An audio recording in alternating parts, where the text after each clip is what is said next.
how to measure the infrastructure of a property manager. Today on the Landlord Coach Daily Show. 5, 4, 3, 2, 1, 0, ignition, liftoff.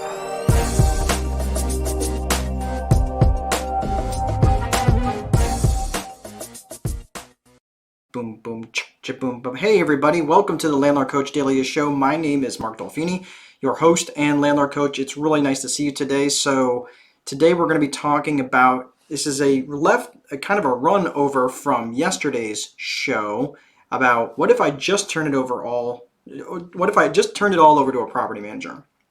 So today we're going to be talking about how to measure that infrastructure. How do I know that I'm making a good investment in somebody? Because let's face it, it's a big commitment when you're trying to find a property manager. And it's one of the main reasons why I'm a little hesitant anytime I'm looking to take on a property from another property manager, because I don't want to substitute, they may have unrealistic expectations and everything else. So if one of the things that I teach, whether it's my one-to-one clients or if I'm just teaching it through the course or whatever it is that however people are coming to me, I think a lot of people can self-manage. I do believe that they can.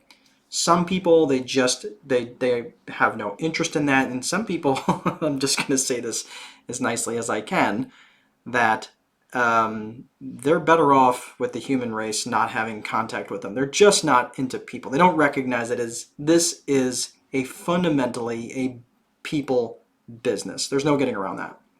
And if they have no interest in that, they don't have any interest in working with people, I totally understand that. So how do you measure a property management infrastructure and process? That's really the crux of the question. Like, well, how do you do that? Like, you can't necessarily, it's not like a restaurant where if you go and you sit down, you order the meal, you have a bad experience, you get up, maybe you get your meal comped and you leave, and you never go back. Well, it's a little bit trickier with a property manager because you're kind of like almost literally climbing into bed with them in a business perspective. So there's a couple of things that you can try out. And I do mean try them out, where you're going to have to put yourself in the realm and in the mindset of your ideal customer. So who's your avatar? You're obviously going to put yourself in the mindset of that clientele. And you're just going to try them out. What is it going to look like as a resident that's going to be living in your property that's going to be managed by your property manager? So how could you do that? Well, you're going to look at a couple different things. And if you've read The Time Wealthy Investor, there's certain infrastructure pieces that you're going to look at that are going to be dead giveaways if they've actually given any thought to having a business that doesn't take a lot of individuals to run. And generally the way that a lot of property management businesses are constructed is you get one person that's basically worked to death and a few other people that are just kind of, some people you're just, they're support staff, or there's some people are just wondering, like, why are you there? Are you just collecting a paycheck, right? You're just kind of wondering, if it wasn't for that one or two individuals, that everything would just fall apart. And that tends to be the case in a lot of ways. Now, there's going to be some critical roles, right? You're going to have some people that are going to be, in direct contact with the residents all the time, and they're very, very important positions. But still, in all, you have to look at the overall infrastructure. So first thing I suggest for people is to go to their phone system. That's a really easy thing to check.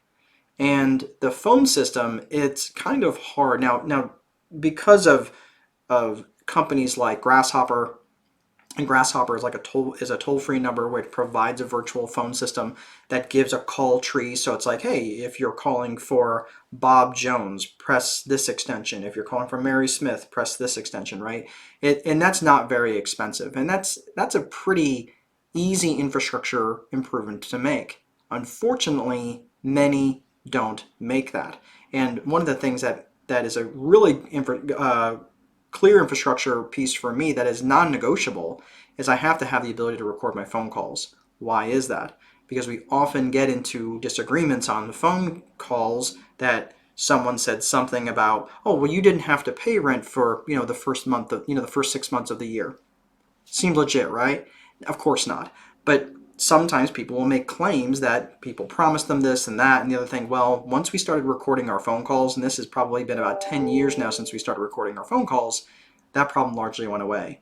So this is why I would never even remotely even I wouldn't even go down the road of entertaining running this kind of business without recording our phone calls, really in any business, to be honest with you.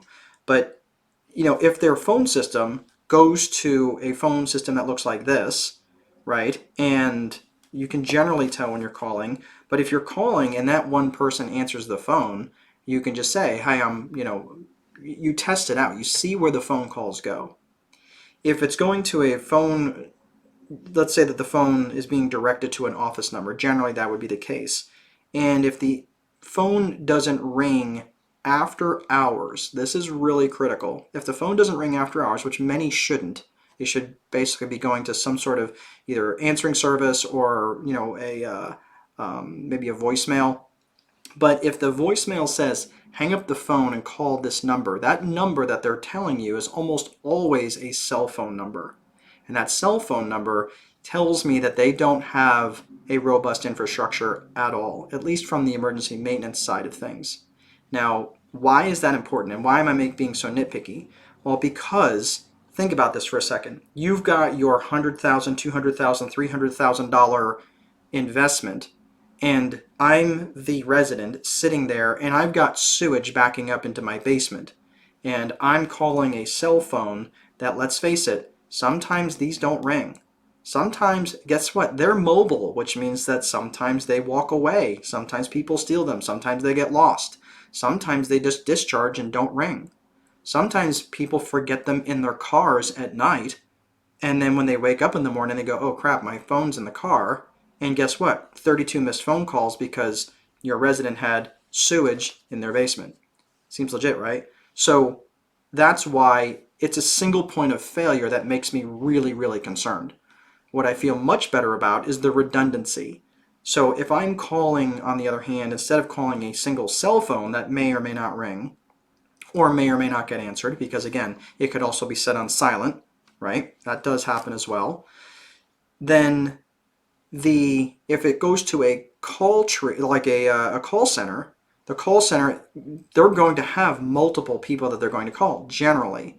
So if the first person doesn't answer, it goes to a second person. If a second person doesn't answer, it might go to an assistant manager or a manager, and then on down. So at least there's other opportunities. Yes, most people are still going to be called on their cell phone, but there's multiple points along that way where there's not such a chance for failure that person's not going to get the service that they need, especially emergency service. So that's a big one. That's an easy one that you can check, and you can check it overnight.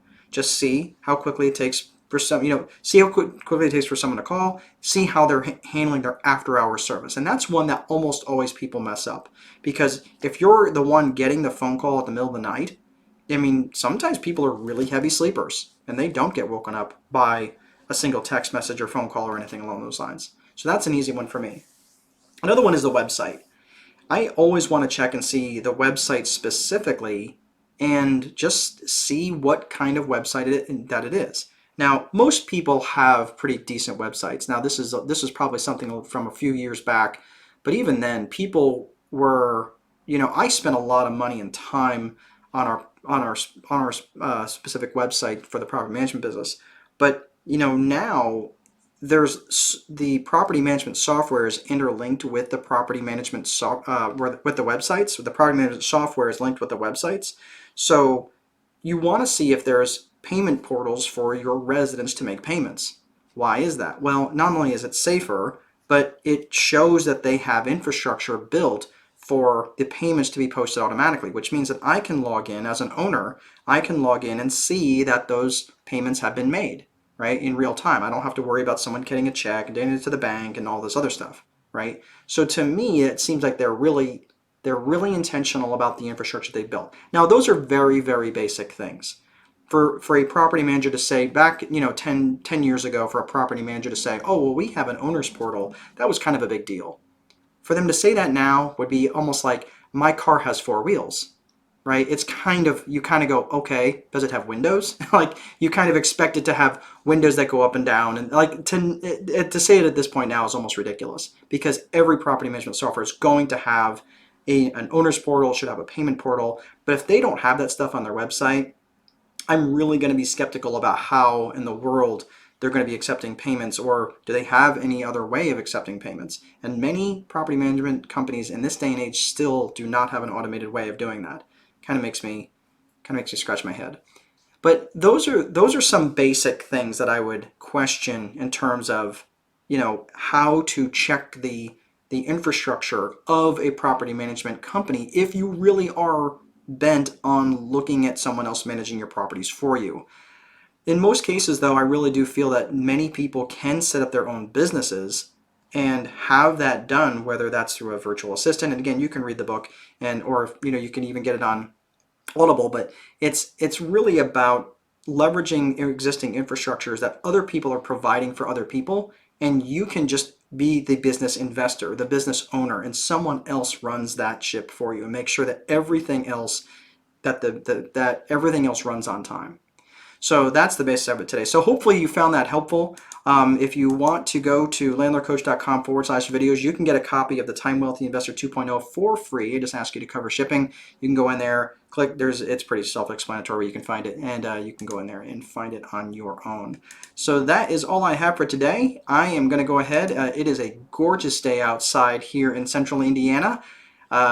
Our oldest has a baseball game, and it's the first game where the weather is actually decent. It's not too windy. It's not too cold. We're not going to have locusts. There's not fire coming from the sky, so who knows? It actually might be a fairly enjoyable baseball game today. But anyway, for those of you who are going to be heading to, I'm just posting this really quick. If you are interested in joining me for, I've got 3 2-hour sessions available still in Atlanta on April 30th and May 1st. You can sign up on the website. Just go to landlordcoach.com/events. Landlordcoach.com/events. You can go there and sign up, and while those still are available. All right, everybody, that is all I have for today. Please be sure to place a value on your free time, because if you don't, someone else will. But most important, there is no amount of money that will make time irrelevant. Have an awesome day, and I will see you guys next time.